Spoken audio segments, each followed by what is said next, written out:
tender vir rubberkoels wat by die Suid-Afrikaanse Polisiediens ingedien is bykans R10.50 per ronde.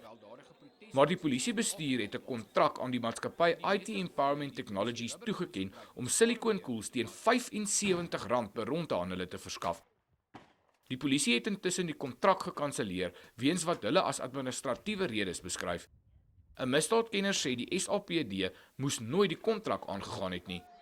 Wat die laagste B R10.50 aangebied het vir daai selfe ronde, wat dan sou beteken dat afgelewer sou word 2.85 miljoen rondes teenoor 400.000 rondes. My vraag is, sou julle daai situasie kan aanvaar? Die polisie pops mense, julle gaan die ammunisie moet gebruik. Aanvaar julle die proses? Iemand moet daar iets omtrent doen. Die polisie ontken dat daar enige sprake van onreëlmatighede met die toekenning van die tender was. Maar volgens 'n e-pos wat E-nuus onder oog gehad het, gaan die valke moontlik die gebeure ondersoek.